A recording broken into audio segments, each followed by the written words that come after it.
উঠান বৈঠক আপনারা জানেন যে আমাদের মূল কর্মসূচিগুলো আরো সামনে, কিন্তু এই উঠান বৈঠকে একটা সমাবেশ হয়ে গেছে। আমার মা বোনরা কিন্তু অনেক এখানে আর আপনাদের সকলকে আমার অন্তরস্থল থেকে অভিনন্দন জানাচ্ছি। আপনারা কেমন আছেন? আমিও আপনাদের দোয়ার বক্তব্য ভালো আছি। আপনারা কি আমাকে চিনতে পারছেন? আমি আপনাদের তাহির হুজুর। রানীগাঁওকে আমি প্রথম এসেছি নাকি আগে এসেছি? বহুবার এসেছি। গত পরশুদিনও বিশাল বড় একটা মাহফিলে রানীগাঁও এসেই কিন্তু আমি নির্বাচন করার যে একটি উৎসাহ, আমরা প্রথম কিন্তু রানীগাঁও থেকে কিন্তু এই উৎসাহটা আমরা পেয়েছি সূচনা। এখানে যারা বক্তব্য রেখেছেন, অনেক ওলামা কেরাম এসেছেন, আপনাদের খেদমতে আমি শুধু এতটুকু বলবো, আগামী 12 তারিখে, সময়কে খুব বেশি না, অল্প, আমি প্রতিদিন 15টা 16টা 20টা করে প্রোগ্রাম করি। এটা উঠান বৈঠক আপনারা জানেন যে আমাদের মূল কর্মসূচিগুলো আরো সামনে, কিন্তু এই উঠান বৈঠকে একটা সমাবেশ হয়ে গেছে।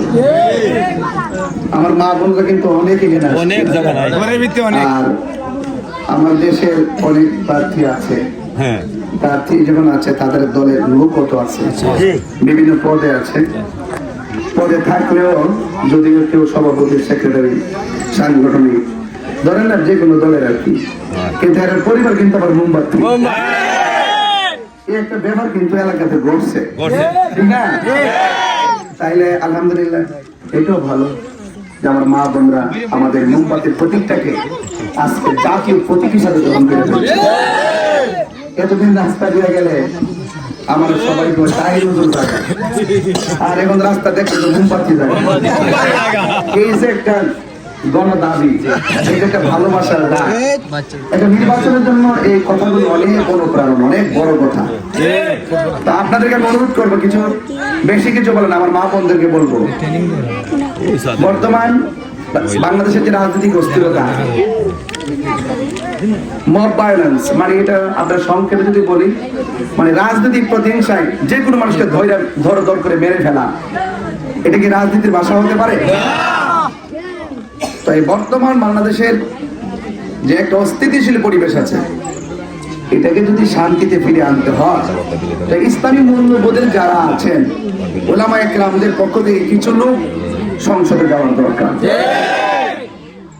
ওই সংসদে যদি যায়, তাহলে তারা বলবে যে দেশের সম্পদ, জনগণের সম্পদ লুট করে, দুর্নীতি করে বিদেশে পাচার করা যাবে না। এই কথা বলার কি কেউ আছে? নাই। এজন্য সেখানে ধর্মীয় মূল্যবোধের আলোকে কিছু লোক ওখানে যাওয়ার দরকার, কারণ বাংলাদেশটা চলতেছে একতরফা। ওলামায়ে কেরামদের একটা অবস্থান থাকলে তাহলে ধর্মের যে আদর্শটা, একটা রাষ্ট্রের যে হক, এই হকটা সেখানে তুলে ধরতে পারবে। আমরা দেখি যারা রাজনীতি করে নেতার দিকে তাকায় কথা বলে, নেতা নিয়ে রাগ করে ফেলে, নেতা নিয়ে কষ্ট পেয়ে ফেলে, নেতা নিয়ে দুঃখ পেয়ে ফেলে। তা আমি আমার জায়গা থেকে শুধু এতটুকু বলতে চাই, আমরা দুনিয়ার কোনো মানুষ নই, আমরা একমাত্র আল্লাহ এবং তার রাসূলকে সন্তুষ্টির জন্য কথা বলবো, ইনসাফ ভিত্তিক কথা বলবো। আমার দেশের মধ্যে অনেক ধর্মের মানুষ আছে না? দল মত ধর্ম বর্ণ নির্বিশেষে আমরা মানুষের জন্য রাজনীতি করব, আমরা প্রতিহিংসার রাজনীতি করব না। আমাদের মা বোনদেরকে ইজ্জত আছে না? এদের চলাফেরা নিরাপত্তা দিতে হবে না? এরা অনেক সময় সাংসারিক, পারিবারিক, সামাজিক ভাবে অনেক অবহেলার শিকার হয়। এদের মূল্যবোধ রাষ্ট্রীয়ভাবে প্রতিষ্ঠার দরকার আছে না? এই জন্য এদের কথা ভাবতে হবে। মনে হয় নারীরা মনে হয় দাসীর মতন, এটা কি ভাবা যাবে? নারীরা দাসী নয়, নারীরা হলো পুরুষের কাছে, সমাজের কাছে সবচেয়ে বড় আমানত। এই নারীদের কথা রাসূল 3 বার বলেছে, মায়ের কথা কয়বার বলেছে? 3 বার। তো যাদেরকে রাসূল এত সম্মান দিয়েছেন, তো আমরা কি এদেরকে সম্মান দিতে হবে না? অবশ্যই। এই সম্মানের কথাগুলো সংসদে বলে না, বরং নারী সমাজকে নিয়ে কুৎসা রটনা করে কথা বলা হয়। আমি নারীদের আত্মমর্যাদা ফিরিয়ে দিতে চাই। আমি চা শ্রমিকদের সঙ্গে যে অর্থনৈতিক বৈষম্য সৃষ্টি করা হয়েছে, সেই অর্থনৈতিক বৈষম্য দূর করে চা শ্রমিকদেরকে স্থায়ী সমস্যাগুলো সমাধান করতে চাই। আমি এখানে ঢুকেছি, অনেকগুলো শাখা উপশাখা রাস্তাগুলো আছে না? আছে। বিগত দিনে অনেক এমপি মন্ত্রী আপনাদেরকে অনেক আশ্বাস দিছে না? আমি বড় আশ্বাস দিতে চাই না। আমি মনে করি জনগণ যদি প্রতিনিধি বানায়, রাষ্ট্রের পক্ষ থেকে যে বাজেট আসে, এই বাজেট যদি মাইরা খাওয়ার স্বপ্ন না থাকে, তাহলে এই সমাজের একটা রাস্তাও কাঁচা থাকবে না। সম্পদ বাজেট 3 ভাগ করে একবার ডাইন পকেট আর একবার বাম করে রাখে, রাখে আরেকটা ভাগ ভাগ করতে করতে করতে তো এমন ভাবে রানি যাও ঢুকে রোডের বদলা বাস, রোডের বদলা এইগুলো বন্ধ করতে হবে। সংসদে গিয়ে ঠাস ঠাস কথা বলতে হবে। তাইলে মনে করবেন যে এই সমস্ত মানুষগুলো মানুষের হক মাইরা খায়, এরা যদি আধ্যাত্মিকতার ভিত্তিতে এদের সামনে যদি একটা মূল্যবোধ জাগিয়ে তোলা যায়, সে কখনো দেশের সম্পদ লুট করে জনগণের সঙ্গে প্রতারণা করবে না। ঠিক আছে তো? আদায়ের সময় হয়ে গেছে, আমাদের সময় একদম সন্নিকটে, অনেক জায়গায় যেতে হবে। একটা কথা বলবো, মার্কাটা কি? চা শ্রমিকের মার্কা, সনাতন ধর্মীদের মার্কা, এবারে চোরারঘাট মাধবপুর মানুষের প্রাণের মার্কা, এই মোমবাতি মার্কায় ভোট দিন। আর আপনারা যারা যুবক, আমার পোলা পান্ডিত কই, পোলা পান্ডিত আমার পোলা পান্ডিত একটা কথা কয়ে যায়, নির্বাচনের আগের রাত কিন্তু বহু ডাকাত আছে, অনেক সুর আছে, সুর যেগুলা নেতার কাছ থেকে শুনেন। আর আয়সা কিন্তু অনেক সময় কি করে জানেননি, আয়সা কেন্দ্র আয়সা দখল করার চেষ্টা করে।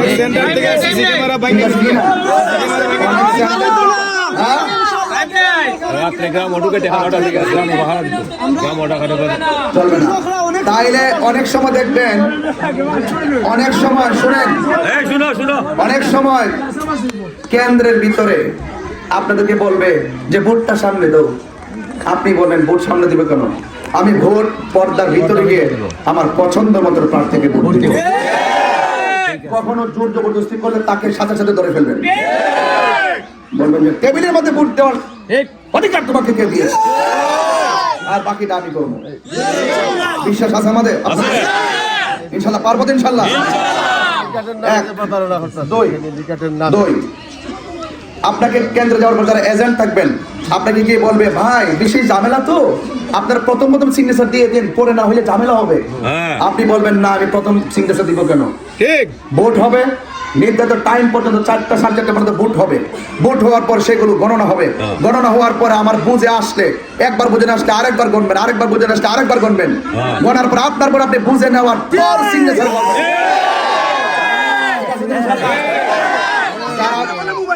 করবেন।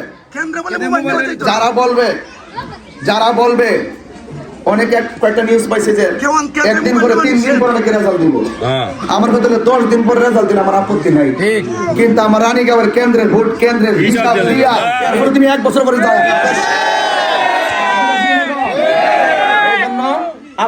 আপনার সিট আপনাকে গ্রহণ করে নিতে হবে। এরপর রেজাল্ট আমরা ইনশাআল্লাহ 10টা রাখি।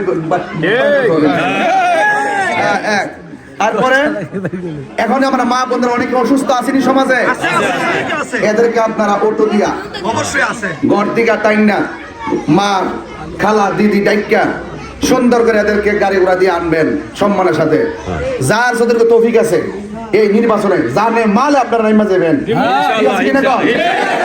আপনার পাড়ার ভোটগুলো আপনি খেয়াল করবেন যে আমার এই শাসিডারে, আমার এই মাডারে, আমার মুরব্বী আমারে এবার যে সুযোগ আছে আহলে সুন্নাত ওয়াল জামাতে, শেষ বেলা কত জীবন কত ভোট দিছি, কিন্তু এবার একটা আইছে শান্তি সম্প্রীতির মার্কা। আপনার বাড়ির যে কে মুরব্বীরা আপনি ভালো করে জানেন, আরেক বাড়ির লোকে অটো দিয়া যদি নিতে আসে সমস্যা, কিন্তু আপনার বাড়ির ভোটটা আপনি দায়িত্ব দিয়ে নিয়ে যাবেন। রাজি আছেন সবাই? তবে আপনাকে 11টার সময় যাবেন, একদম 7টার সময় আগে যাবেন, 7টার আগে যায় ইনশাআল্লাহ ভোট দিবেন। আর আমার যুবকদেরকে বলবো, সেই দিন সকাল সকাল ইচ্ছা মতো খাইয়া কেন্দ্রে যাইবেন, একদম কেন্দ্রের বুট লয়া কেন্দ্রে যায় দাঁড়াই থাকবেন, 100 200 300, মাঝে মাঝে বলবেন জয় মোমবাতি।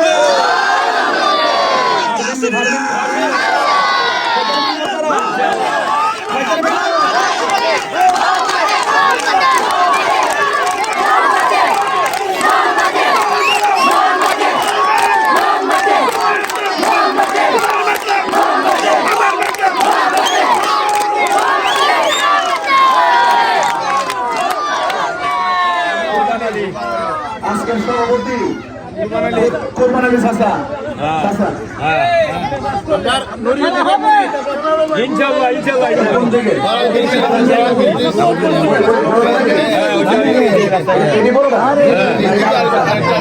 আচ্ছা, এটা এখানে একটা ব্রিজ আছে নাকি? ব্রিজ নাই, কাঠের ফুল আছে। এর ব্রিজ দরকার নেই তো ভাই সাহেব? শুনেন, নির্বাচন আইসে প্রায় 53 বছর গেছে না? এই ব্রিজের মাপ কিন্তু ফিতা দিয়া বারবার দিছে। নির্বাচন আইলে অনেকে ফিতা দিয়া মাপ দিয়ে ব্রিজ পাইছেন নি? আমি ফিতা দিয়া মাপ দিতাম না, বানায় দেখেন। বানায় দেখানোর পরে দেখবেন যে ইনশাআল্লাহ ফিতা ছাড়া মাপ দিয়া আপনারা ব্রিজ তার সব দিতাম না। যদি বানাইতে মানে আল্লাহ যদি আমার দয়া করে, আমার কাজই ব্রিজ টিজ করে দেওয়া। সবাই দোয়া করতাম। আর কুরবানির সাসারে একটু কথা বলতে লাই সাসা কই কথা বলে আজকের উপস্থিতি আসসালামু আলাইকুম ওয়া রাহমাতুল্লাহি ওয়া বারাকাতুহু।